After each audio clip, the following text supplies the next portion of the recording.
প্রত্যেকের কাছে। পরবর্তীতে তাদেরকে কেন বাদ দেওয়া হলো প্ল্যাটফর্ম থেকে? বৈষম্যতে আমিও তো পদত্যাগ করছি, আমি তো বৈষম্যতে নাই আছি। আমি যখন পলিটিক্যাল পার্টির আপনার অভ্যুত্থানের সময় আপনি কেন পদত্যাগ করছেন সেটা জিজ্ঞেস করতেছি। বাকিদেরকে কেন বাদ দেওয়া হলো? বাকিরা বাদ 5 আগস্ট রাগ পর্যন্ত সব রাজনৈতিক দল থেকে আমরা সব রাজনৈতিক দলের নেতাকর্মীদেরকে নাম হয়েছিল। বলেন আমি 5 আগস্ট শেষ হয়ে গেছে। দিল্লির তো কষ্ট লাগবেই। এই সময়ে রাষ্ট্রের সংকটে আমরা মনে করি না যে এই সময়ে রাষ্ট্রের প্রধানতম সংকট আওয়ামী লীগ নিষিদ্ধ করা। তারা বাংলাদেশের মানুষের টাকায় কেনা অস্ত্র দিয়ে, বাংলাদেশের মানুষের কেনা গোলা বারুদ দিয়ে বাংলাদেশের মানুষকে হত্যা করতো। যিনি তপ্ত রোদের ভিতরে 9 মাস পরে বসে থেকে আন্দোলন করেছেন, উনি তো কিছুদিন আগে 7 মাস উপদেষ্টা ছিলেন। 7 মাস উনি সেখানে বসে কি করছেন? বাংলাদেশের মানুষের ট্যাক্সের টাকা দিয়ে আয়নাঘর নির্মাণ করে সেখানে তারা তাদের অপছন্দের লোকজনকে সেখানে তারা আটক করে রাখতো, নির্যাতন করতো। আসসালামু আলাইকুম প্রিয় দর্শক, মাহবুব সৈকত প্রত্যেককে আমন্ত্রণ জানাচ্ছি মাই টিভি সংলাপে। দর্শক, আপনারা জানেন আমরা মাই টিভি সংলাপের সমসাময়িক প্রসঙ্গ নিয়ে কথা বলি আপনারা দেশ এবং জাতির যে বিষয়গুলো জানতে চান তা নিয়ে। স্টুডিওতে আজকে উপস্থিত রয়েছেন, তার আগে আলোচনার বিষয়বস্তু বলি, জাতীয় ঐক্য এবং আগামীর রাজনীতি। স্টুডিওতে উপস্থিত রয়েছেন আপনাদের দুজন প্রিয় মুখ, পরিচিত মুখ। আমার বাঁ পাশে রয়েছেন আব্দুল হান্নান মাসুদ, জ্যেষ্ঠ যুগ্ম মুখ্য সমন্বয়ক এনসিপি বা জাতীয় নাগরিক পার্টি। আপনাকে স্বাগত জানাচ্ছি। এবং ডান পাশে রয়েছেন আরও একজন পরিচিত মুখ, বাংলাদেশ ছাত্র অধিকার পরিষদের সভাপতি বিনিয়ামিন মোল্লা। আপনাকেও স্বাগত জানাচ্ছি। স্বাগত। আমি প্রথমেই আব্দুল হান্নান মাসুদ আপনাকে দিয়েই শুরু করি। সেটি হচ্ছে যে আপনারা দীর্ঘদিনের ফ্যাসিবাদ বিরোধী আন্দোলনে যারা ছিলেন তাদের দাবি ছিল দীর্ঘদিন যে আওয়ামী লীগের রাজনীতি নিষিদ্ধের।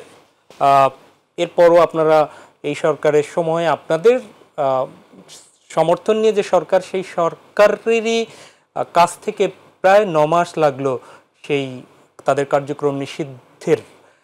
প্রশ্ন হচ্ছে এই নিষিদ্ধের মধ্যে, নিষিদ্ধ পরবর্তী সময়ে ফ্যাসিবাদ বিরোধী আন্দোলনে থাকা, একসাথে থাকা রাজনৈতিক দলগুলোর মধ্যে আমরা আবার বিভিন্ন বিষয়ে অনৈক্য দেখতে পাচ্ছি। সে বিষয়ে কথা বলবো। আগে যেটি জানতে চাচ্ছি, ঠিক আজকেই কিছুক্ষণ আগে ভারতের দিল্লি থেকে আওয়ামী লীগের কার্যক্রম নিষিদ্ধে উদ্বিগ্ন দিল্লি, ভারতের পররাষ্ট্র মন্ত্রণালয় এই বিবৃতিটি দিয়েছে, জানিয়েছে ভারত সরকার। শুনতে চাই আপনার বক্তব্য।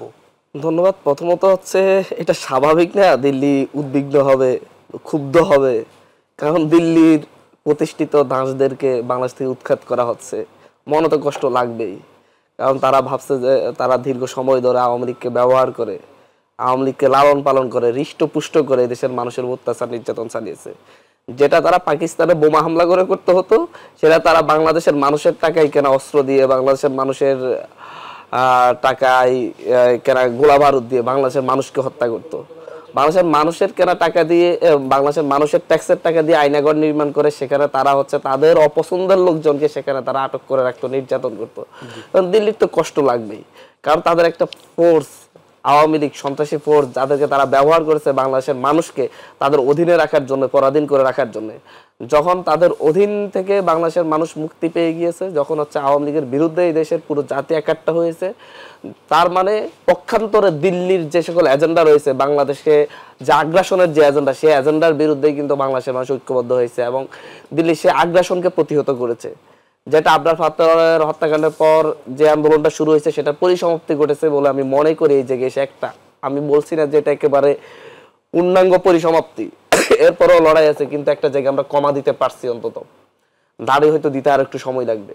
কিন্তু সেই জায়গা থেকে যেহেতু দিল্লির বিরুদ্ধে আমাদের লড়াই, আমরা এই লড়াইকে কখন আমরা মনে করি না যে শুধুমাত্র আওয়ামী লীগের বিরুদ্ধে লড়াই। আমরা মনে করছি যে এই দেশে দিল্লি সহ যারা আগ্রাসনের মানসিকতা রাখে, সেটা ভারত বলেন, আমেরিকা বলেন বা অন্য কোনো চীনা বলেন, যারাই বাংলাদেশের মানুষের উপর তাদের মতবাদ চাপিয়ে দিতে চেষ্টা করে, তাদের কার্যক্রম বাংলাদেশের কোনো দালাল গোষ্ঠীকে প্রতিষ্ঠিত করে, তাদের যেই জাতীয় স্বার্থ, তাদের জাতীয় স্বার্থ, আমাদের জাতীয় স্বার্থকে ক্ষুণ্ণ করে তারা কেড়ে নিবে, সেই মানসিকতার বিরুদ্ধে আমাদের এই সংগ্রাম ছিল, এই বিপ্লব ছিল।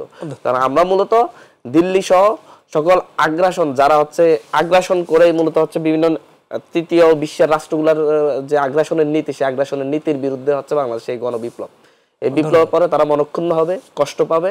তাদের দাসগুলাকে দিল্লিতে আশ্রয় দিয়েছে, ভাবছিল হয়তো একসময় পুনর্বাসন করবে, সেই সুযোগ তারা হারাচ্ছে দেখে তারা তো কষ্ট লাগবে, স্বাভাবিক। অনেক ধন্যবাদ। অস্বাভাবিক না, এটাই স্বাভাবিক ছিল। বিনিয়ামিন মোল্লা, একই প্রসঙ্গে শুনতে চাই আপনারও মন্তব্য। বাংলাদেশের অভ্যন্তরীণ বিষয়, এতগুলো শহীদের রক্ত, এত মানুষ আহত, সেই বিষয়টির জায়গায় আন্দোলনের পরে সরকার এই সিদ্ধান্ত নিল, তো সেটি একটি দলের কার্যক্রম বন্ধ। এর আগেও আমরা বিভিন্ন সময় দেখেছি যে বিভিন্ন রাজনৈতিক দলের কার্যক্রম কিন্তু বন্ধ হয়েছিল গত সরকারের আমলেও। সেটি নিয়ে কি ভারতকে উদ্বিগ্ন দেখেছেন? দেখেন, সেটি নিয়ে ভারতকে আমরা উদ্বিগ্ন হতে দেখি নাই। কেন দেখি নাই? কারণ সেটা আসলে ভারতের চাপিয়ে দেওয়া একটা পলিসি ছিল, যেটা আমাদের রাজনীতির জীবনের সময়টা হয়তো 5-7 বছর 8 বছর, কিন্তু এই অল্প সময়ের ভিতরে আমরা যে প্রক্রিয়াগুলোর ভিতর দিয়ে গিয়েছি, আমরা মানে আবহাওয়ার পূর্বাভাসটা আগে থেকে বুঝতে পারি, পালসগুলো বুঝতে পারি। এই যে আপনি বললেন না যে বাংলাদেশে আওয়ামী লীগের রাজনীতি নিষিদ্ধ হয়েছে, জি, ভারতের পররাষ্ট্র মন্ত্রণালয় বিবৃতি দিয়ে উদ্বেগ জানিয়েছে। মানে এটাতে ভারতের আসলে কি যায় আসে বলেন? বিগত সময়ে যে ইলেকশনগুলো হয়েছে, ভারতের পররাষ্ট্র মন্ত্রণালয়ের জায়গা থেকে সেগুলোকে সমর্থন দেওয়া হয়েছে। ভারতের আসলে কি যায় আসে? দেখেন, আব্দুল হান্নান মাসুদ এখানে আছে। আমরা 2019 সালে ডাকসু নির্বাচনের সময় মুক্তিযুদ্ধ মঞ্চ নামে ঢাকা বিশ্ববিদ্যালয়ে একটা ফ্রন্ট ছিল, যাদের কাজই ছিল আমাদের উপরে হামলা করা। আর ওই যে 56% কোটা, তার বিরুদ্ধে মুক্তিযুদ্ধ কোটা ছিল 30%। তারা ওইটার মানে একটা বাণিজ্য করতেছিল ওইটা নিয়ে। আপনার হচ্ছে মুক্তিযুদ্ধের আপনার ওই সার্টিফিকেটের বাণিজ্য, বিভিন্ন বাণিজ্য সিন্ডিকেটের সাথে তারা সুবিধাভোগী ছিল, এবং তাদেরকে মূলত প্যাট্রোনাইজ করতে হচ্ছে পাশের দেশের একটা বিশেষ সংস্থার জায়গা থেকে। তো তারা আমাদের উপর হামলা করলো ডাকসুতে। আমরা এনআরসি এর যে বিল, এখনো যেটা করে এখন বাংলাদেশকে পুশিং করার চেষ্টা করা হচ্ছে, মুসলমানদেরকে ঢুকানো বাংলাদেশে, আমরা সেটা বিরোধিতা করলাম। আমাদের উপর সেই মুক্তিযুদ্ধ মন্ত্র হামলা করলো। তারা বললো বাংলাদেশে শেখ হাসিনাকে নিয়ে কথা বলা যাবে, কিন্তু ইন্ডিয়ার কোনো বিষয় নিয়ে কথা বলা যাবে না। তখন থেকেই কিন্তু আমাদের স্লোগান শুরু, এই প্রজন্মের, দিল্লি না ঢাকা। সেই স্লোগান দিতে দিতেই কিন্তু 24-এর গণ অভ্যুত্থান। আমরা কিন্তু আওয়ামী লীগের বিরুদ্ধে যে স্লোগানগুলো দিয়েছি বা ফ্যাসিবাদের বিরুদ্ধে যে স্লোগানগুলো দিয়েছি, এই সকল স্লোগানের ভিতরে সবচেয়ে বেশি শক্তিশালী স্লোগানটা ছিল দিল্লি না ঢাকা। কারণ আমরা জানতাম যে this Awami League is not merely Awami League. এই আওয়ামী লীগ মানেই হচ্ছে ভারতের এক্সটেনশন, দিল্লির এক্সটেনশন, বিজেপির এক্সটেনশন। আমরা শাহবাগে দেখেছি যে আপনারা আওয়ামী লীগ নিষিদ্ধের দাবিতে যে আন্দোলন, সেখানে দিল্লি না ঢাকায় এই স্লোগান ছিল। ইনক্লুড করি, দেখেন আপনারা খুব ভালোভাবে খেয়াল করবেন, গণ অভ্যুত্থানের সময় বিশেষ ইউনিফর্ম পরা লোকগুলো গুলি করতেছে আর হিন্দিতে কথা বলতেছে। 5 আগস্টের আগে এবং তার পরবর্তী সময়গুলোতে বিশেষ ইউনিফর্ম পরা লোকগুলো তারা বিমানবন্দর দিয়ে, বিভিন্ন বন্দর দিয়ে তারা পালিয়ে যাচ্ছে। ও আর দেয়, তারা কারা? 9 মাস হয়ে গেছে, এখনো বাংলাদেশের জায়গা থেকে, একটা স্বাধীন সার্বভৌম রাষ্ট্রের জায়গা থেকে আমাদের উপদেষ্টা মন্ডলীরা, ওনারা তাদেরকে আইডেন্টিফাই করতে পারলেন না। ওনারা তো বাংলাদেশে শেখ হাসিনাকে রক্ষা করার জন্য, শেখ হাসিনাকে রাখার জন্য সার্জিক্যাল স্ট্রাইক করেছিলেন, ইন্ডিয়া থেকে বিশেষ বাহিনী পাঠিয়েছিলেন।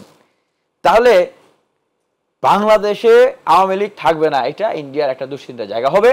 কারণ তারা ফিল করে যে আওয়ামী লীগ হচ্ছে সেই ইন্ডিয়ার একমাত্র আস্থাভাজন সেই দল, যাদেরকে দিয়ে তারা তাদের যে সার্বিক নিরাপত্তা অথবা তাদের যে এজেন্ডা বাস্তবায়ন করা, সেগুলোকে তারা দাসের মতো করে নিতে পারবে। এখন তাদের পক্ষে সম্ভব নয়, কারণ এখন যারা বাংলাদেশের রাজনীতিটা করছেন, যেই প্রজন্ম বাংলাদেশে এই 71 এবং 24-এর স্পিরিটটাকে ধারণ করে রাজনীতি করছেন, তাদের স্লোগানটাই হলো দিল্লি না ঢাকা। অনেক ধন্যবাদ আব্দুল হান্নান মাসুদ। আমি একটু পেছনের দিকে ফিরে যাই। আসলে পেছন মানে হচ্ছে একদমই নিকট অতীত। আপনারা আন্দোলন যখন করলেন, এনসিপি তো একদমই 24-এর আকাঙ্ক্ষার বাস্তবায়ন, শহীদের যে আকাঙ্ক্ষা অথবা আহতদের, পঙ্গুদের আকাঙ্ক্ষা, মানুষের আকাঙ্ক্ষার ভিত্তিতেই গঠন করেছেন। আপনারা বলছেন সেই আকাঙ্ক্ষার জায়গায় এসে এনসিপি দলীয়ভাবে আওয়ামী লীগের নিষিদ্ধের সেই পদক্ষেপ বা সেই কার্যক্রম কেন নিল না? এনসিপির একজন সংগঠক, মুখ্য সংগঠক হাসনাত আব্দুল্লাহ কেন এটিকে আহ্বান জানাতে হলো? এটি কি আপনাদের দলীয়ভাবে সিদ্ধান্ত ছিল না? না, আপনাদের কাছে তো ভুল ধারণা আছে, অনেক আমাদের ক্লিয়ার হতে চাই, ইনফরমেশন গ্যাপ আছে। আমরা তো এনসিপির পক্ষ থেকে আমরা সেই 5 দফা দিয়েছি আমাদের এনসিপি গঠনের আগেই, জাতীয় নাগরিক পার্টি এবং বৈষম্যবিরোধী ছাত্র আন্দোলন একসাথে মিলে। এমনকি আমরা এনসিপি গঠনের দিন আমরা আওয়ামী লীগ নিষিদ্ধের কথা বলেছি, আমরা পরবর্তীতেও আওয়ামী লীগ নিষিদ্ধ নিয়ে বারবার কথা বলেছি। এমনকি আমরা দলীয়ভাবে আওয়ামী লীগ নিষিদ্ধের জন্য আমরা বায়তুল মোকাররম দক্ষিণ গেটে গত শুক্রবারের আগের শুক্রবারে আমরা একটি সমাবেশ করেছি এই দাবিতেই, এবং সেই সমাবেশে আমরা একই কথা বলেছি। সুতরাং হচ্ছে এই আন্দোলনটা তো আমাদের দীর্ঘদিনের, বাট সে আন্দোলনটাতে আগুনে ঘি ঢেলে দিয়েছে আব্দুল হামিদের পলায়নটা। আব্দুল হামিদ যখন পালিয়েছে তখন আমাদের সকাল থেকে আমরা একটা চিন্তা করতেছিলাম আমরা কি করতে পারি, কি অবস্থান নিতে পারি। সেই জায়গায় আমরা সন্ধ্যার পর অফিসে যারা ছিল তাদের সকলে মিলে আমরা বৈঠক করে আমাদের যারা ছিল সেখান থেকে আমাদের দলীয় সিদ্ধান্ত এসেছে যে হচ্ছে আমরা সেদিকে যাব। সেখানে আক্তার হোসেন ভাই ছিলেন, নাসির আব্দুল্লাহ ভাই ছিলেন, হাসরাত আব্দুল্লাহ ভাই ছিলেন, সকলে মিলে এই সিদ্ধান্তটা নেওয়া হয়েছে। হাসরাত আব্দুল্লাহ ভাইকে নেতৃত্ব দেওয়ার দায়িত্ব দেওয়া হয়েছে, তিনি নেতৃত্ব দিয়ে সেদিকে গিয়েছেন। পরবর্তীতে সকলে গিয়ে আমরা সব জায়গা থেকে অ্যাটেন্ড হয়েছি। আমি নিজে একটা টক শোতে ছিলাম, সেখান থেকে গিয়ে আমি যোগ দিয়েছি। তার মানে আপনাদের দলীয় সিদ্ধান্ত ছিল। সুতরাং এইটা আমাদের সেই জায়গাতে আমাদের অফিস থেকে সিদ্ধান্ত নিয়ে অফিস থেকে কিন্তু নামা হয়েছে, এটা আপনারা বারবার অ্যাভয়েড করে যাচ্ছেন। অফিসে সেন্ট্রাল অফিসে সিদ্ধান্ত নিয়ে সেন্ট্রাল নেতৃবৃন্দই কিন্তু হচ্ছে সেখানে গিয়েছে। আপনারা কি বাকি দলগুলোকে আহ্বান আপনারা জানিয়েছিলেন না নিজ নিজ মতো করে? আমরা ওখানে গিয়ে আমরা সকল রাজনৈতিক দলকে আহ্বান জানিয়েছি, আমরা সকল সামাজিক সংগঠনকে আহ্বান জানিয়েছি, আমরা বুদ্ধিজীবীদেরকে আহ্বান জানিয়েছি, আমরা সিভিল সোসাইটিকে আহ্বান জানিয়েছি, ছাত্রদেরকে আহ্বান জানিয়েছি, আমরা সকলকে আহ্বান জানিয়েছি এই ক্ষেত্রে। যার ফলে সবাই সেখানে এসেছে, আমাদের ডাকে সবাই সেখানে এসেছে। গণ অধিকার পরিষদ আমরা দেখেছি যে পরের দিন আলাদা করে কর্মসূচি পালন করেছেন, এটি কেন? এটির মানে দুইটা দৃষ্টিভঙ্গি আছে। তার মধ্যে একটা দৃষ্টিভঙ্গি হচ্ছে যমুনার সামনে যে আন্দোলনটা ডাক দিয়েছেন হাসনাত আব্দুল্লাহ, ওনাদের পয়েন্টটা ছিল আওয়ামী লীগ নিষিদ্ধ। আমরা এই সময়ে রাষ্ট্রের সংকটে আমরা মনে করি না যে এই সময়ে রাষ্ট্রের প্রধানতম সংকট আওয়ামী লীগ নিষিদ্ধ করা। আমরা মনে করি এই সময়ে রাষ্ট্রের প্রধানতম সংকট হচ্ছে এই সময়ে জাতীয় সরকার নাই, বা রাজনৈতিক সংগঠনগুলো বিপ্লবে অংশগ্রহণকারী শক্তিগুলোর ভিতরে সুসংগঠিত একটা প্ল্যাটফর্ম নাই। এইটা হচ্ছে প্রধান সংকট। এইটা যদি 5 আগস্টের পর থেকে থাকতো তাহলে রাষ্ট্র সংস্কার, রাষ্ট্রের গুণগত পরিবর্তন, আওয়ামী লীগ নিষিদ্ধ, আরো আগত যে সংকটগুলো আছে, নির্বাচন, সংস্কার, সামনে আরো অনেক প্রবলেম আসবে, এই প্রবলেমগুলোর সলিউশন কিন্তু হয়ে যেত। তপ্ত রোদের ভিতরে 9 মাস পরে বসে থেকে আন্দোলন করতে হতো না। যিনি তপ্ত রোদের ভিতরে 9 মাস পরে বসে থেকে আন্দোলন করেছেন উনি তো কিছুদিন আগে 7 মাস উপদেষ্টা ছিলেন। 7 মাস উনি সেখানে বসে কি করছেন? এই প্রশ্ন আসে না? এইটা একটা দৃষ্টিভঙ্গি যে আমরা আওয়ামী লীগ নিষিদ্ধের পাশাপাশি আমাদের দাবি হচ্ছে জাতীয় সরকার গঠন করা, এবং যে উপদেষ্টারা আপনারা কিসের জন্য অভিমান করে গেলেন না? না, আমি সেটাই বলতেছি যে এই একটা আরেকটা পয়েন্ট হচ্ছে যে যেই উপদেষ্টারা এই 9 মাস 8 মাস এই রাষ্ট্রকে পরিচালনা করলেন এবং আব্দুল হামিদ খানকে সেফলি এক্সিট হতে দিলেন, তারা এখনো জুলাই অভ্যুত্থানে যারা শহীদ হয়েছে তাদের তালিকা তৈরি করতে পারলেন না, আহতদের চিকিৎসার ব্যবস্থা করতে পারলেন না। আওয়ামী লীগের যারা মেগা মাস্টার মাইন্ড ছিল, সাবের হোসেন চৌধুরী, আব্দুল মান্নান, শেখ হাসিনার সাবেক সামরিক সচিব, তাদের অনেককেই জামিন দিয়ে দিচ্ছেন। যারা শহীদ হয়েছেন, আহত, তাদের যারা মামলা করেছেন তাদের পরিবারকে ফোন দিয়ে হুমকি দিচ্ছেন, তাদের নিরাপত্তা দিতে পারছেন না। দেশের এই আওয়ামী লীগ নিষিদ্ধ করা, আগামী নির্বাচনে অংশগ্রহণ তাদেরকে নিষিদ্ধ করা, এটা তো স্বতঃস্ফূর্তভাবে করা। আমরা তো একরকম যুদ্ধ করে তাদের কাছ থেকে সেটা আদায় করে নিলাম। এই যে বিপরীতমুখী অবস্থান, এই জবাবদিহিতাগুলো তো এই উপদেষ্টাদেরকে করতে হবে। এই যে আমাদের বাকি যে দুটি দাবি, সেই দুটি দাবি কিন্তু সেখানে ছিল না। এইটা একটা কারণ। আমাদের কাছে মনে হচ্ছিল যে জনগণ যখন প্রশ্ন করা শুরু করলো, আওয়ামী লীগ নিষিদ্ধের দাবি তো জনগণের আছে, ছিল এতদিন। যখন আব্দুল হামিদ খানের মতো মেগা মাস্টার মাইন্ডকে সেফলি এই সরকার এক্সিট দিলেন, জনগণ যখন প্রশ্ন করলো যে আমরা এখন তাহলে এই উপদেষ্টাদের প্রতি আমাদের আর আস্থা নাই, আমরা এখন উপদেষ্টাদেরকে ধরবো, তাদেরকে জবাবদিহি করবো, আমাদের কাছে মনে হচ্ছিল যে তাহলে এটা আওয়ামী লীগ নিষিদ্ধের আন্দোলনের সবার কনসেন্ট্রেশনটা সেখানে নিয়ে উপদেষ্টাদের জবাবদিহিতার জায়গাটাকে স্কিপ করে দেওয়া। এই জায়গা থেকে আমরা জানি আরেকটা দৃষ্টিভঙ্গি আছে। আমরা দেখেছি যে এখানে হাসনাত আব্দুল্লাহ, এখানে অবশ্যই তাকে সেই স্বীকৃতিটা দিতে হবে। তিনি কিন্তু প্রথমে যমুনার সামনের আহ্বানটি জানিয়েছিলেন। পরবর্তী সময়ে যাবতীয় যে বিতর্কিত গন্ডগোল বা ঘটনাগুলো হলো, এই ঘটনাগুলোর দায়ভার কিন্তু এখন হাসনাত আব্দুল্লাহ নিচ্ছেন না, বা হাসনাত আব্দুল্লাহ অবশ্যই তিনি একটা রাজনৈতিক দল করেন, হ্যাঁ, ওনার পার্টির জায়গা থেকে কিন্তু এই দায়গুলো নেওয়া হচ্ছে না। আমাদের আগে থেকেই একটা অভিজ্ঞতার জায়গা ছিল যে এখানে যদি আমরা যাই বিভিন্ন ধরনের ঘটনার অবতারণা হতে পারে, সেই ঘটনাগুলোর কারণে আমরা বিতর্কের সম্মুখীন হতে পারি। আর আওয়ামী লীগ নিষিদ্ধের জন্য যেহেতু আমরা স্বতন্ত্র একটা রাজনৈতিক সত্তা, আমরা আমাদের জায়গা থেকে আন্দোলন করলে এটা যথেষ্ট সরকারকে মেসেজ দেওয়া বা চাপ প্রয়োগ করা। অনেক ধন্যবাদ। বিনিয়ামিন মোল্লা অনেকগুলো প্রশ্ন রেখে দিয়েছে, তার মধ্যে আপনি শুনেছেন যে আওয়ামী লীগকে নিষিদ্ধই এই মুহূর্তের প্রধান সংকট ছিল না, উপদেষ্টাদের ব্যর্থতা। উনি অনেক কিছু বলেছেন, সাবেক রাষ্ট্রপতি চলে যাওয়া, দোসরদের অনেককে বিচারের আওতায় না আনা, এই সকল বিষয় ব্যর্থতা ঢাকতে এই সামনে এগুলো আনা হয়েছে কিনা অনেকটা প্রশ্ন করেছেন। দেখেন, মোল্লা ভাইদের কাছে কেন যে আওয়ামী লীগ নিষিদ্ধ করাটাকে মেইন সংকট মনে হচ্ছে না, আমরা বুঝতে পারছি না। উপদেষ্টারা কি করছে? উপদেষ্টারা অনেক বেশি দুর্নীতি করে ফেলছে, উপদেষ্টারা ক্ষমতার অপব্যবহার করতেছে, বা উপদেষ্টা মানে এখানে বিষয়টা হচ্ছে উপদেষ্টাদেরকে যেই দায়িত্ব দিয়েছি সেই দায়িত্বগুলা যথাযথভাবে পালন হচ্ছে না, মানে খুব স্ট্রিক্টলি দ্রুত স্পিডি পালন হচ্ছে না, যার কারণে আমাদের বিরোধিতা করা যে দ্রুত এটা করতে হবে, আপনারা এত সময় নেওয়ার কথা না। কিন্তু যদি বলেন যে হচ্ছে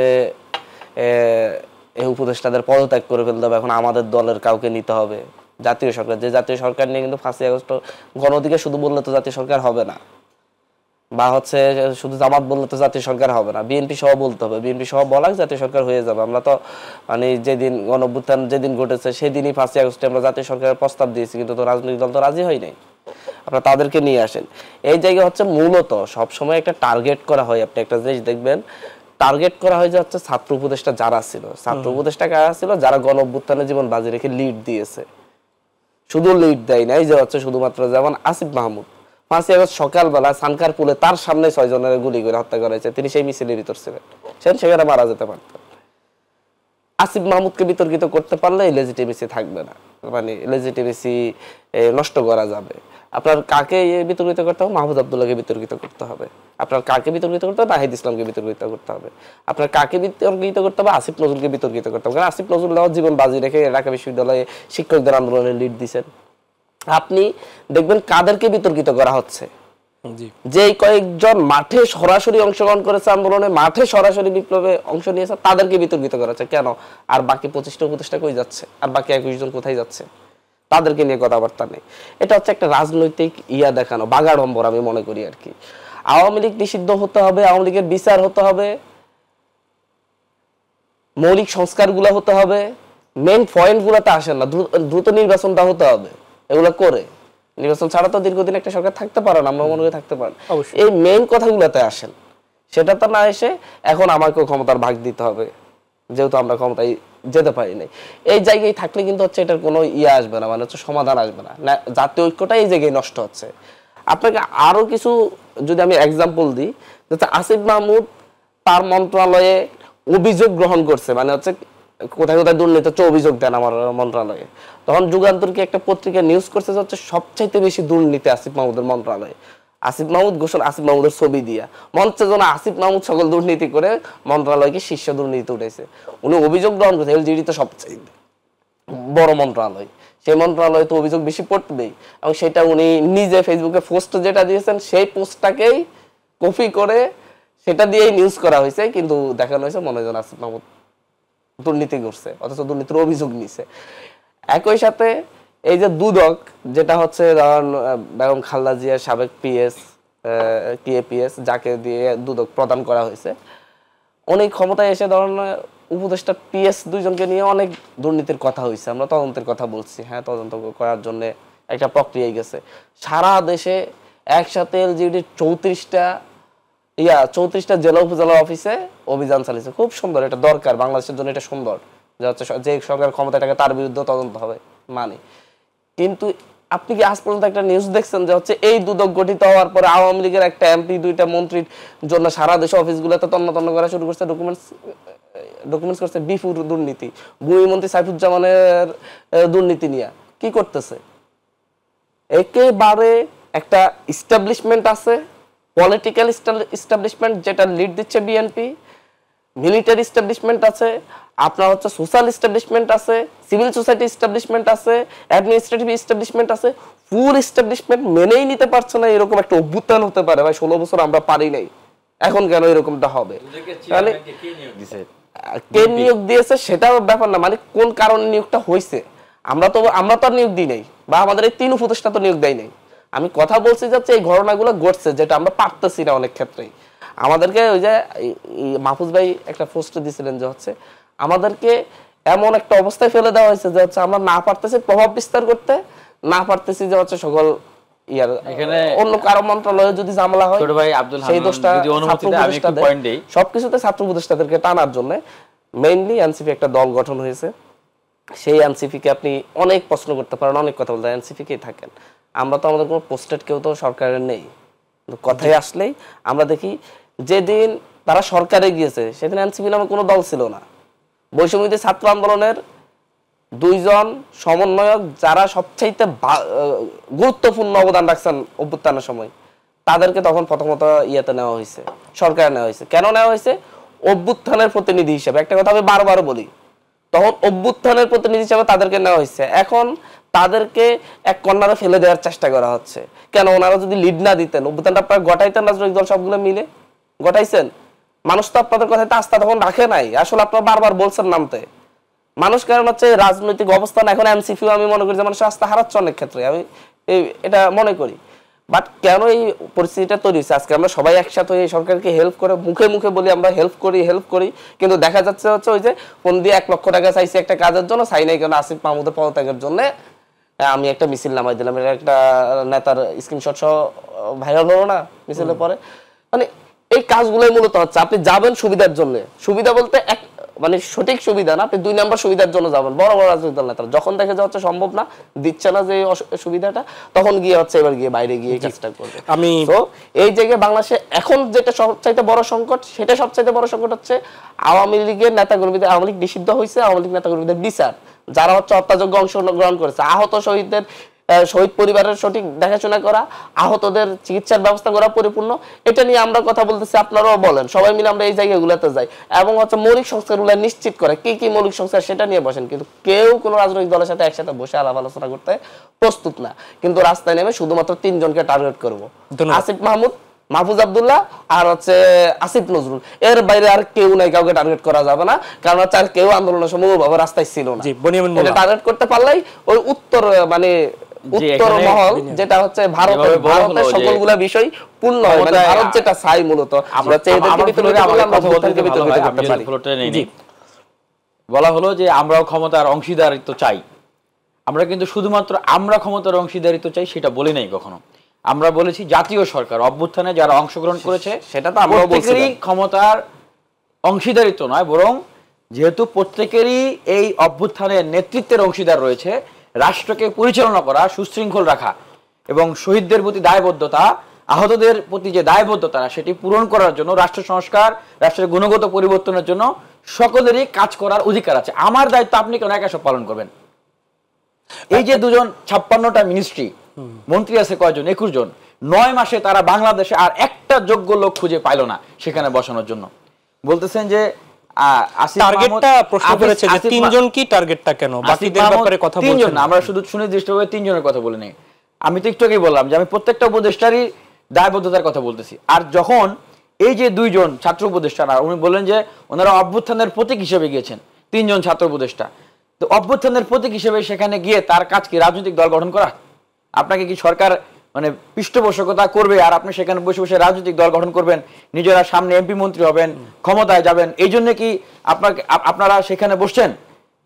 আপনি যদি সেইখানে গিয়ে সেই কাজ করেন, নিজেদের দলের লোকদেরকে আপনারা বিভিন্ন আপনার যে প্রতিনিধি টিম আছে সরকারি, তারপরে সংস্কার কমিশন আসে, সেই সমস্ত জায়গায় যদি আপনারা ঢুকান, আপনারা যদি বলেন যে বৈষম্য বিরোধী ছাত্র আন্দোলন প্ল্যাটফর্ম এটা অরাজনৈতিক প্ল্যাটফর্ম, বলতে বলতে লাস্টে এটাকে ব্যবহার করে আপনারা নিজের সেখান থেকে ছাত্র সংগঠন করেন, সেখান থেকে রাজনৈতিক দল করেন, তো মানুষ সেখান থেকে ক্ষুব্ধ হবে না? মানুষের সাথে এটা প্রতারণা করে তো এই কাজগুলো করা হয়েছে। আর নেতৃত্ব যারা দিয়েছে তারা তো পদত্যাগ করে এসে নেতৃত্বের হাল ধরেছেন। কোথা থেকে পদত্যাগ করছেন? মন্ত্রী পরিষদ, উপদেষ্টা পরিষদ থেকে নাহিদ ইসলাম তো পদত্যাগ করে দায়িত্ব নিয়েছেন। উনি 7 মাস থেকে কি করলো? উনি কেন পদত্যাগ করবেন? পদত্যাগ তো সেই ব্যক্তি করে যিনি মন্ত্রিত্ব চালাতে ব্যর্থ হন। উনি ব্যর্থ হওয়ার কারণে সেখান থেকে পদত্যাগ করে আসছেন, জানতেছেন যে এই গভর্নমেন্ট ফেল করবে সামনে, এই গভর্নমেন্টের দায়বদ্ধতা তারা নেবেন। এবং আমি গ্যারান্টি বলতেছি যে বাকি যে ছাত্র উপদেষ্টারা আছে ওনারাও নির্বাচনের আগ দিয়ে ওনারা পদত্যাগ করবেন, পদত্যাগ করে সেই ইলেকশন করবেন, এই ধরনের কার্যক্রম নিয়ে ওনারা আগাচ্ছেন। ইনকেস যদি ওনারা সেটাকে মানে সুবিধা না করতে পারে, এখন দেখেন এখানে বলা হচ্ছে যে দুর্নীতি করছে কিনা, তারা ক্ষমতার অপব্যবহার করছে কিনা ওনারা, হ্যাঁ, তো ওনাদের জায়গা থেকে, ওনাদের মিনিস্ট্রি থেকে, বিভিন্ন জায়গা থেকে দুর্নীতির বিষয়গুলো আসতেছে না। সুনির্দিষ্টভাবে আব্দুল হান্নান মাসুদ বলছেন যে আপনারা, আমি একটা কথা বলি, 3 জন উপদেষ্টার প্রতি সবাই টার্গেট করছে। আমি একটা কথা বলি, দেখেন এখনো ভাই যা বলছে কিন্তু 3 জনকে নিয়ে, ওই 2 জনকে নিয়ে, এর বাইরে না। দেখেন যে 2 জন ছাত্র উপদেষ্টা, ওনারা তো ছাত্রদের প্রতিনিধি হয়ে সেখানে গেছে, বলতেছে ওনারা অভ্যুত্থানের জায়গা থেকে। এবং বাকি যে উপদেষ্টারা আছেন, বাকি উপদেষ্টারা তো ওনারা রাজনৈতিক দল গঠন প্রক্রিয়া, এগুলোর জন্য নার্সিং করা, এগুলোর জন্য প্যাট্রোনাইজিং করা, সংস্কার কিংবা বিচার, সেগুলোর সাথে কি তারা জড়িত না? সেই কাজগুলোর সাথে সরাসরি জড়িত না। আরেকটা প্রশ্ন হচ্ছে যে কেন এই উপদেষ্টাগুলোকে দায়বদ্ধ করা হয়? দেখেন পুরো উপদেষ্টা পরিষদ যে গঠিত হয়েছে, এর জন্য দায়ী কারা? কাদের ইশারায় এই উপদেষ্টা পরিষদ গঠিত হয়েছে? আসিফ নজরুল স্যার নিজেই বলেছেন যে আমার বাসায় আসিফ, নাহিদ, সার্জিস, হাসনাত তারা বসে বসে তালিকা তৈরি করেছে। আমার কথাও বলেছে যে স্যার আপনিও থাকেন। হ্যাঁ, তারপরে আমাদের মাননীয় প্রধান উপদেষ্টা উনি কি বলেছেন যে ছাত্ররা আমার হাতে একটা লিস্ট ধরিয়ে দিয়েছে, সেখানে আমি নাম তাহলে এই বাকি উপদেষ্টা আমরা তো সবাইকে দায়বদ্ধতা করছি। এনারা যদি ফেল করে আমাকে, আমি এই যে 1 ইয়ার বলতেছি যে যারা উপদেষ্টা হয়েছেন, আমি চ্যালেঞ্জ করে বলতেছি যে ওনারা কি প্রক্রিয়ায় উপদেষ্টা হয়েছেন বাংলাদেশের মানুষ জানে, আন্দোলনকারীরা জানে, যারা সমন্বয়ক ছিলেন সমন্বয়করা কি সবাই জানে। এখন বলা হচ্ছে যে জাতীয় সরকারের নাকি ডাক দেওয়া হয়েছিল। কোথায় ডাক দিয়েছেন, কবে ডাক দিয়েছেন? অন দ্য রেকর্ড ফর্মালি মাননীয় প্রধান উপদেষ্টা, উনি মাননীয় প্রধান উপদেষ্টা হওয়ার পরে উনি কি জাতীয় ঐক্য এবং সংহতির জন্য জাতীয় সরকারের জন্য আহ্বান করেছেন? করেন নাই। এখন উনি বললেন বিএনপির সাথে কথা, এখানে এনসিপির আলাপ আসতেছে না, এখানে আসিফ মাহমুদ, নাহিদ ইসলাম, মাহফুজ আলম ওনাদের বিষয়টা আসতেছে। ওনারা পার্সোনালি বিএনপির সাথে বসতে পারে, জামাতের সাথে বসতে পারে, আর কার সাথে বসতে পারে, সেটা তো অফ দ্য রেকর্ড। এখন ওনারা বলতেছে যে আমাদের সাথে তো বসবে না, আমরা কি অভ্যুত্থানে অংশগ্রহণ শক্তি ছিলাম না, আর কি অন্যরা কি মানে অভ্যুত্থানে অংশগ্রহণ করে, এখানেই তো বৈষম্য শুরু। এবং ওনারা ওনাদের যে পারপাস সেটাকে শার্প করার জন্য এই কাজগুলো করেছে। এবং আমি আজকে দায়িত্ব নিয়ে বলতেছি যে 3 জন ছাত্র উপদেষ্টা সরকারে অবস্থান করেছেন এবং এখনো যে ছাত্র উপদেষ্টা অবস্থান করছেন, বাংলাদেশের জাতীয় ঐক্য এবং সংহতি না হওয়ার পিছনে ওনারা দায়ী। সেখানে বসে ওনারা ওনাদের রাজনৈতিক এজেন্ডা বাস্তবায়ন করা কাজ করেছেন। শহীদদেরকে যেখানে তাদের তালিকা এখন পর্যন্ত তারা তৈরি করতে পারেন নাই, আহতদের চিকিৎসার ব্যবস্থা করতে পারেন নাই। এই যে বলা হান্নান মাসুদ ছোট ভাই বললেন যে দুদকের চেয়ারম্যান এখন এগুলা করতেছে, দুদকের চেয়ারম্যানটা কে নিয়োগ দিছে? আমি নিয়োগ দিছি? দুদকের চেয়ারম্যানটা তো এই উপদেষ্টারাই তো ঠিক করে, মানে তাদের প্রতি মানুষের আকাঙ্ক্ষা বেশি, সেটা তো বলছেন আপনি। এখন ওনারা বলতেছেন যে বিএনপির ভিসি নিয়োগ হইছে, জামাতের অমুক সচিব নিয়োগ হইছে, অমুক হইছে, তমুক হইছে। ভাই আপনারা কি অন দ্য রেকর্ড পাবলিকলি বলছেন রাজনৈতিক দলগুলোকে যে আপনারা নাম দেন, আপনাদের কাছ থেকে নামের তালিকা নিয়ে আমরা এগুলো এভাবে করে করে করবো? আমি তো সেই কথাতেই বলতেছি যে আপনাদের প্রতি যে এখন দায়বদ্ধতা যাচ্ছে, দায়িত্বটা তো আপনারা নিচ্ছেন, দায়বদ্ধতা আপনাদেরকে করবো, দায়িত্ব তো আমাকে দেন নাই। আমাদের অন্য রাজনৈতিক দল বিএনপিকে উপদেষ্টা বানাইছেন, অন্য জামাতের থেকে উপদেষ্টা নিয়েছেন, অন্য রাজনৈতিক দল থেকে উপদেষ্টা নিয়েছেন, তাহলে তো সবাইকে দায়বদ্ধতা করতাম। দায়িত্ব সমস্ত অভ্যুত্থানের দায়িত্ব এনসিপি থেকে উপদেষ্টা নেওয়া হয়েছে। এনসিপির উপদেষ্টা প্রতিনিধি আছে না, নাহিদ ইসলাম উনি উপদেষ্টা ছিলেন, আসিফ মাহমুদ এনসিপির কবে সদস্য ছিলেন? উনি নাহিদ ইসলাম, উনি আমি নাহিদ ইসলামের কথা বলতেছি, নাহিদ ইসলাম এনসিপির সদস্য অবস্থায় কবে সরকারে ছিলেন? উপদেষ্টা ছিলেন, উপদেষ্টা থেকে দল গঠন করেছেন, দল গঠন করে তারপরে সেখান থেকে পদত্যাগ করে এসে সেখানে যুক্ত হয়েছেন। মানে এনসিপির রাজনীতির সাথে যুক্ত হওয়ার আলম, মানে নাহিদ ইসলাম এবং মাহফুজ আলম ওনারা 3 জনই ছাত্র প্রতিনিধি হিসেবে অভ্যুত্থানের মূর্ত প্রতীক হিসেবে সেখানে গিয়েছেন এবং গিয়ে ওনারা যে সমস্ত বক্তব্য দিচ্ছেন, কর্মকাণ্ড করছেন, হ্যাঁ, মাহফুজ আলম কি বক্তব্য দিচ্ছেন ধারাবাহিকভাবে? উনি তো রাষ্ট্রকে সুসংহত করা তো দূরে থাক, বিভিন্ন রাজনৈতিক গোষ্ঠীর ভিতরে গন্ডগোল লাগানো, দাঙ্গা লাগানো এবং ঢাকা বিশ্ববিদ্যালয়কে সুনির্দিষ্টভাবে উল্লেখ করে উনি একটা স্ট্যাটাস দিলেন। ওনার মতো জায়গা থেকে উনি কি এই কাজটা করতে পারেন? দায়িত্বশীল জায়গা থেকে। ধন্যবাদ। জি, আপনার শেষ হলে আমি আব্দুল হান্নান মাসুদ এখানেই একটু আসছি। রাজনীতির নয়া বন্দোবস্তের স্বপ্ন দেখিয়েছিল নিশ্চয়ই এনসিপি, কিন্তু সেই এনসিপি কিন্তু এখন নানা বিতর্কের মধ্যে। আপনাদের কি সাথে এই যে অভ্যুত্থানের শক্তিগুলোর সাথে হঠাৎ করে সম্পর্কের দূরত্বটা কেন বাড়ছে, কি মনে হচ্ছে? তার মধ্যে কিছু কিছু উপদেষ্টার স্ট্যাটাস, এই যে সর্বশেষ আপনাদের আওয়ামী লীগ নিষিদ্ধকরণে যে দল, যে শক্তিগুলো একসাথে হয়েছিলেন, তাদের মধ্যেও আমরা দেখলাম যে আপনাদের সাথে বিরোধ তুঙ্গে এই মুহূর্তে। একদম স্পষ্ট করেও যদি বলি যে জামাতের ছাত্র সংগঠন, এনসিপি, এটি নিয়ে বেশ আলোচনায় এখন রাজনৈতিক অঙ্গনে। হচ্ছে এনসিপির কেউ জামাতের সাথে ইয়াতে দ্বন্দ্বে জড়াই নেই। আমি একটা কথা জানি না কিভাবে শুধু চাপাই দিতে হয়, বলে যে এনসিপির উপদেষ্টারা আছেন। আসলে এনসিপিকে নাহিদ ইসলাম একদিনের জন্য উপদেষ্টা ছিলেন, এনসিপির সদস্য ছিলেন, এমন ছিলেন? উনি পদত্যাগ করে পদত্যাগ যদি করে যদি একজন যদি ইয়াতে গণ অধিকার পরিষদের ইয়া দেয়, তাহলে গণ অধিকার পরিষদের যোগ দেয়, তাহলে গণ অধিকার পরিষদ পুরো উপদেষ্টা পরিষদের দায় নিবেন? বিসি নিয়োগ হয়েছে, বিসি আসিফ মাহমুদ নিয়োগ দিয়েছে, মাহমুদ আব্দুল্লাহ নিয়োগ দিয়েছে, না নাহিদ ইসলাম নিয়োগ দিয়েছে?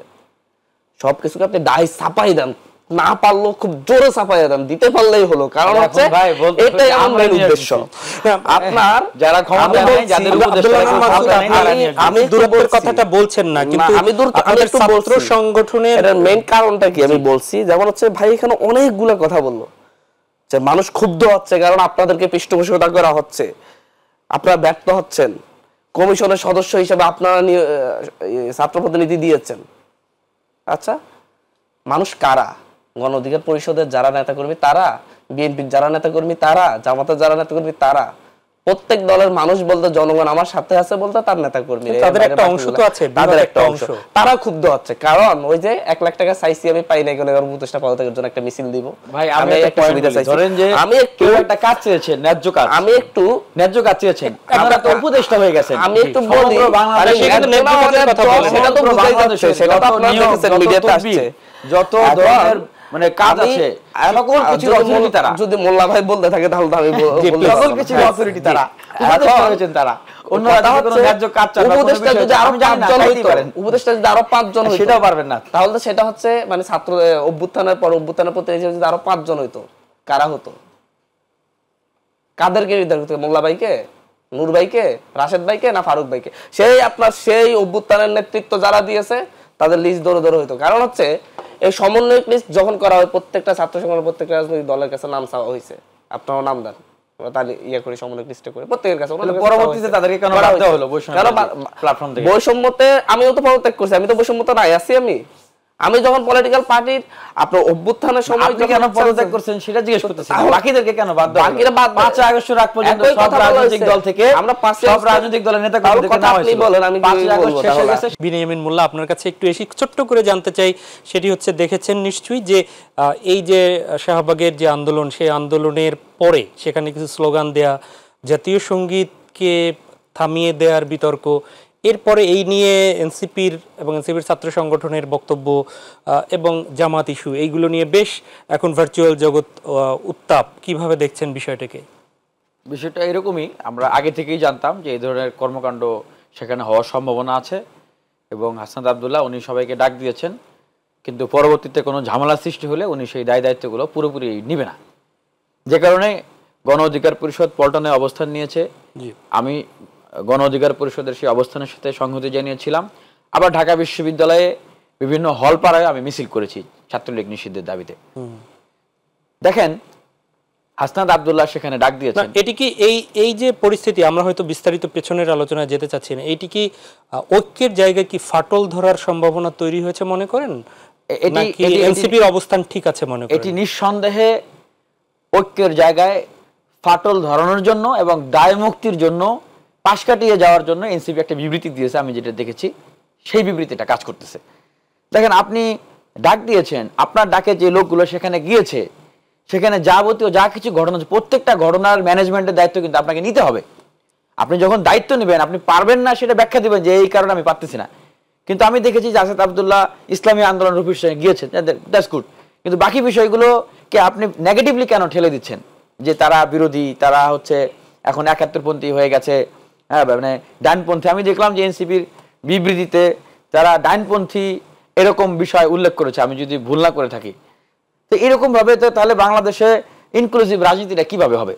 আপনি যে আজকে সংলাপের ইয়া দিয়েছেন যে জাতীয় ঐক্য আগামী দিনের রাজনীতি, এখন আমরা যদি ডানপন্থী বলে একজনকে বিভাজিত করে যাই, বামপন্থী বলে একদলকে বিভাজিত করে দেই, দরকারের সময় আমি ডাকি যে আসেন আসেন সবাই আসেন, আমাকে লোক সাপ্লাই দেন, আমাদের সাথে আছেন, হ্যাঁ আমরা এই কাজটা করে ফেলবো, দরকার শেষ হয়ে গেল, তখন আমি এভাবে করে বিভাজিত করে আমি সবাইকে আউট করে দিলাম, তাহলে তো ঐক্য এবং সংহতি ইনক্লুসিভ বাংলাদেশ হলো না। আমাদের কথা হচ্ছে যে 5 আগস্ট পরবর্তী বাংলাদেশ হবে ইনক্লুসিভ বাংলাদেশ। যারা গণ অভ্যুত্থানে শেখ হাসিনার বিরুদ্ধে অবস্থান নিয়েছে, আমরা তাদেরকে সবাইকে সাথে করে নিয়ে আগামীর বাংলাদেশ নির্মাণ করব। সেক্ষেত্রে ডানপন্থী হোক, ইসলামী আন্দোলন বলেন, জামাত বলেন, বা অন্য কোনো যে কোনো রাজনৈতিক দল বলেন, বামপন্থী হোক, হ্যাঁ সেক্ষেত্রে আপনার বামপন্থী অনেক রাজনৈতিক দল আছে, তারপরে মধ্যমপন্থী বলেন, বিএনপি, গণ অধিকার পরিষদ যে দলগুলো আছে, আমরা সবাইকে সাথে নিয়ে আগামীর বাংলাদেশ বিনির্মাণ করতে চাই, এক্সেপ্ট আওয়ামী লীগ এবং তার যে 14 দলীয় দোসর আছে তারা ছাড়া। এখন সে জায়গায় প্রশ্ন থাকতে পারে, কোনো একটা রাজনৈতিক দল অবশ্যই তারা পাবলিক প্রপার্টি, জনগণের কাছে যদি তাদের 71 আমাদের বাংলাদেশের সবচেয়ে বড় আমাদের ভিত্তি, সেটা নিয়ে যদি কোনো দলের প্রতি জনগণের প্রশ্ন থাকে, তাদের যদি দায়বদ্ধতা থাকে, অবশ্যই তাদেরকে সেই দায়বদ্ধতা মেটাতে হবে। আইনগত কোনো যদি দায়বদ্ধতা থাকে, অবশ্যই আইনের কাঠগড়ায় তাদেরকে সেই দায়বদ্ধতা মেটাতে হবে। তার মানে এই না যে যেখানে মাননীয় প্রধান উপদেষ্টা বিএনপি জামাত সহ সব রাজনৈতিক দলকে ডাকতেছেন, নতুন রাজনৈতিক দল যেদিন আপনি উদ্বোধন করবেন সেই দিন আপনি বিএনপিকে দাওয়াত দিলেন, জামাত ইসলামকে দাওয়াত দিলেন আপনার মানে রিকগনিশন নেওয়ার জন্য যে আমি একটা পলিটিক্যাল পার্টি, আপনারা আমাকে স্বীকৃতি দেন।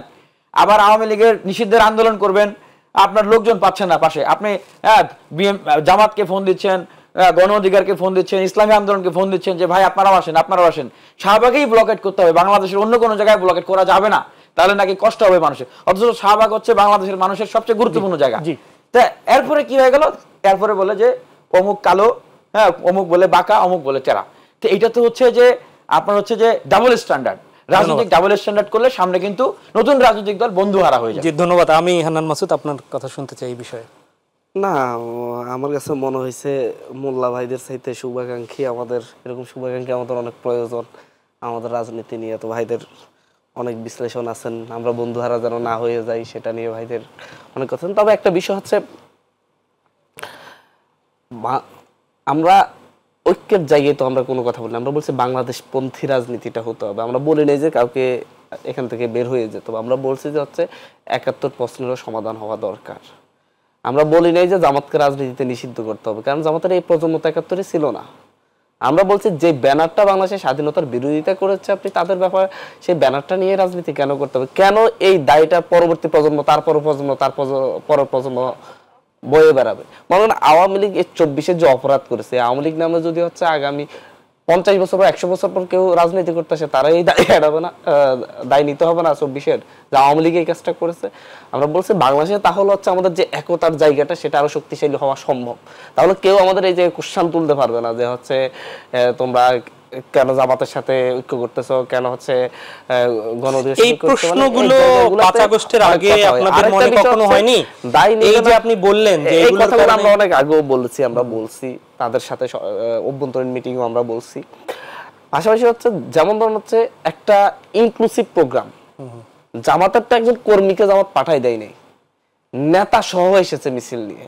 ইসলামী আন্দোলন তাদের 5 জন কর্মীকে বলে না যে কর্মীরা যাও, নেতা সহ এসেছে। নেতা ছাড়া কিন্তু কোনো একটা রাজনৈতিক দলের মিছিল আসে নাই, প্রত্যেকটা রাজনৈতিক দল তাদের একজন নেতার নেতৃত্বে এসেছে। তাদের কেউ যদি জাতীয় সংগীতে বাধা দেয়, যে দলের নেতাকর্মীরা বাধা দিছে, তাদের দায়িত্ব তাকে থামানো। সেটা হচ্ছে যে ডেকে আনছে তার দায়িত্বটা, সে পরবর্তীতে ওই নেতাকে বলতে পারে, তখনও বলছে যে হচ্ছে আপনারা এদেরকে থামান। ঠিক একইভাবে সেখানে কেউ যদি অন্য স্লোগানও দেয়, সেটা হচ্ছে যে নেতৃত্ব দিয়ে আনছে তার, কারণ সে তার দলীয় নেতাকর্মীর উপর। এটিকে কেন্দ্র করে কি আপনাদের মধ্যে আমরা এটা নিয়ে কথা বলছি যে এই জায়গাগুলো আমাদের ওনাদের বিভিন্ন রাজনৈতিক দলের এবং হচ্ছে যারা জাতীয় সঙ্গীতে বাধা দিছে, এখন পর্যন্ত তো বাংলাদেশের জাতীয় সঙ্গীত আমার শোনা বাংলা, এটা তো চেঞ্জ হয় নাই, জাতীয় প্রতীক। এটা নিয়ে আপনার কোশ্চেন থাকতে পারে, কিন্তু আপনি এটা এখন বাধা দিতে পারেন না। এটা কি আপনারা সুনির্দিষ্ট করতে পেরেছেন যে কোন দলের পক্ষ থেকে করা হয়েছে কিনা? সেটা তো আপনারা করতে পেরেছেন, আমরা এখানে নাম বলতে চাচ্ছি, কিন্তু আপনারাই করতে পেরেছেন। কারা করেছে সেটা হচ্ছে সেই জায়গাগুলো সেই দলের নেতারাই দায়িত্ব নিয়ে সেটা সংশোধন করা উচিত। এটা শুধুমাত্র ওই যে আমি বললাম বারবার, হাসনাত আব্দুল্লাহর উপরে দায় চাপাতে হবে। তো তাই হচ্ছে যাই কিছু করুক, সেটা গণ অধিকারে কেউ যাই যদি করতে, হাসনাত আব্দুল্লাহ কেন তারা থামাইলো না? আমরা যদি সেখানে যাই মোল্লা ভাইয়ের নেতৃত্বে গেল, গিয়ে ধরুন হচ্ছে বাধা দিল, মোল্লা ভাইয়ের নেতৃত্বে সবাই পিছন থেকে, তো এখন হচ্ছে মোল্লা ভাইয়ের কোনো দোষ নাই, হাসনাত আব্দুল্লাহ তো হাসনাত আব্দুল্লাহ কেন থামাই নাই? হাসনাত আব্দুল্লাহ কেন থামাই নাই? সেখানে আপনাদের এই বিষয়টা বুঝতে হবে। আওয়ামী লীগ নিষিদ্ধের পরে যে পরিস্থিতিটা তৈরি হলো, এটি ওভারকাম করে আবার দলগুলো কি ঐক্যবদ্ধ থাকতে পারবেন? দূরত্ব তৈরি হবে, জাতীয় স্বার্থে সবাইকে ঐক্যবদ্ধ থাকতেই হবে। আমি মনে করি একতার কোনো বিকল্প নেই। এই জায়গাতে বিভিন্ন ভাষাগত সমস্যা আছে, আমরা কিন্তু সকলের বক্তব্য অন করি না, ব্যক্তিগতভাবে অনেক বক্তব্য আসে। আমরা দলীয় সার্কেল থেকে প্রত্যেকটা রাজনৈতিক দলের সাথে, ফ্যাসিবাদ বিরোধী সকলের সাথে একটা ভালো সম্পর্ক রাখতে চাই। বাংলাদেশের সাথে জামাতের কি এখন দূরত্ব তৈরি হয়ে গেল? আমি মনে করি না যে হচ্ছে কোনো দূরত্ব তৈরি হয়েছে। গতকালকে আমরা বসেছি, এরপর গত রাতে আমার সাথেও কথা হয়েছে জামাতের একজন সিনিয়র নেতৃবৃন্দের সাথে। এই বিষয়গুলো হচ্ছে তৃণমূল পর্যায়ে একটা ইয়া তৈরি করছে, আপনার একটা খারাপ পরিস্থিতি, কিন্তু ইয়া পর্যায়ে নেতৃত্বের পর্যায়ে কোনো ধরনের বিবাদ সৃষ্টি হয়নি। প্রত্যেকে তাদের অবস্থানটা সম্পর্কে জানায় এবং সকলে একসাথে থাকতে হবে। অনেক ধন্যবাদ। একদম শেষ 1 মিনিটে জানতে চাই, সেটি হচ্ছে ঢাকা বিশ্ববিদ্যালয়ে আপনারা একসাথেই আন্দোলন করেছেন, এই দাবির নির্বাচন কবে হবে একদম যদি 1 মিনিট একটু বলেন। আমরা প্রত্যাশা রাখতেছি যে আমাদের প্রক্টর মহোদয় বলেছিলেন যে মে মাসের শেষ সপ্তাহে, যেহেতু সামনেই ঈদ, মে মাসের শেষ সপ্তাহে সম্ভব হচ্ছে না, আর কিছু টাইম দরকার, তফসিল বা ইত্যাদি ইত্যাদি বিভিন্ন বিষয় আছে এখানে, মনোনয়ন সংগ্রহ, নির্বাচন কমিশন, যেটা আসলে জুনের ঈদের পরেই, জুনের মাঝ বরাবর এই সময়ের ভিতরে এটা সম্ভব, যেটা ঢাকা বিশ্ববিদ্যালয়ের 75% শিক্ষার্থী রায় দিয়েছে যে জুনের ভিতরেই ছাত্র সংসদ নির্বাচন তারা চায়। তা আমি যেটা প্রত্যাশা করব যে বিশ্ববিদ্যালয় প্রশাসন কোনোভাবেই 75% শিক্ষার্থীদের মতামতকে উপেক্ষা করে তারা 15% শিক্ষার্থীদের যে মতামত সেটাকে বাস্তবায়ন করবে। আপনারা কি মনে করছেন আপনাদের এখন ছাত্র সংগঠন আছে যে ঢাবি নির্বাচনের এখন উপযুক্ত সময়? দেখেন যে হচ্ছে ছাত্ররা এটা সিদ্ধান্ত নিবে। আমাদের ছাত্র সংগঠন আছে বলতে আমাদের কোনো লেজুর ভিত্তিক ছাত্র সংগঠন আসলে নেই, তারা কোনো মিছিল নিয়ে আমাদের প্রোগ্রামে আসে না, বা আমরা যেটা বলি সেটাই তারা বাস্তবায়ন করে না। আপনারা গতকালকেও দেখেছেন যে জামাত সম্পর্কে আমাদের দলীয় যে অবস্থান সেটা কিন্তু তারা রক্ষা করেনি, তাদের নিজস্বতা রয়েছে। সেই জায়গা থেকে আমাদের ছাত্র প্রতিনিধি যারা আছে, মানে ছাত্র সংগঠন যারা আছে, তারা এই ব্যাপারে কথা বলবে, সেটাই শ্রেয় মনে করি। তবে আমি মনে করি দলীয় না, আমরা সেটা মনে করছি না এই জায়গা থেকে, কারণ আমাদের আদর্শিক মিল থাকবে, কিন্তু হচ্ছে আমাদের কোনো ধরনের ইয়াতে মানে কর্মসূচিতে ঢাবির ব্যাপারে আপনাদের মূল দলের অবস্থান আছে। অবশ্যই আমরা অভ্যুত্থান পরবর্তী সময় আমরা প্রতিটা ছাত্র সংসদ নির্বাচনী হওয়া দরকার। বাংলাদেশের একেবারে কলেজ থেকে শুরু করে প্রত্যন্ত অঞ্চলে একেবারে ঢাকা ইউনিভার্সিটি পর্যন্ত, বুয়েট পর্যন্ত সব জায়গায় ছাত্র সংসদ নির্বাচনের মধ্য দিয়ে ছাত্র নেতৃত্ব নির্ধারণ করা দরকার। আপনাদের দাবি পূরণ না হলে জুনের মধ্যে কি কোনো কর্মসূচিতে যাচ্ছেন আপনারা? 30 সেকেন্ডে বলবেন। নিঃসন্দেহে আমরা তো এটা কোনোভাবেই মেনে নিব না, কারণ এখানে ডাকসু নির্বাচনকে বানচাল করার জন্য মাহফুজ আলম যে পোস্টার দিয়েছে ঢাকা বিশ্ববিদ্যালয়কে কেন্দ্র করে, উপদেষ্টা মাহফুজ আলম, ওনার উদ্দেশ্য ছিল সেখানে একটা রাজনৈতিক সরকার বাঁধানো, শিক্ষার্থীদের ভিতরে ডাকসু নির্বাচনকে বানচাল করা, এবং আরো বিভিন্ন গোষ্ঠী যারা বিভিন্ন মানে ক্ষমতায় আছেন, ক্ষমতায় আসবেন, তারা কখনোই চায় না যে ছাত্র সংসদ নির্বাচনের ভিতর দিয়ে শিক্ষার্থীদের নির্বাচিত প্রতিনিধি হোক, শিক্ষার্থীরা শক্তিশালী হোক। অনেক ধন্যবাদ বিনিয়ামিন মোল্লা আপনাকে, এবং অসংখ্য ধন্যবাদ আব্দুল হান্নান মাসুদ, আপনাদের দুজন কি। প্রিয় দর্শক, এই ছিল আমাদের আজকের আয়োজন। দেখা হবে পরবর্তীতে। আমরাও চাই সকল বিবাদ ভুলে, যেভাবে আগস্টের পূর্ববর্তী সময়ে সারা বাংলাদেশ এক হয়ে একটি কল্যাণমূলক রাষ্ট্র এক হয়ে গিয়েছিল, ফ্যাসিবাদ বিদায় করেছে, তেমনি আগামীতেও কল্যাণমূলক রাষ্ট্র করতে সবাই ঐক্যবদ্ধ থাকবে। আল্লাহ হাফেজ।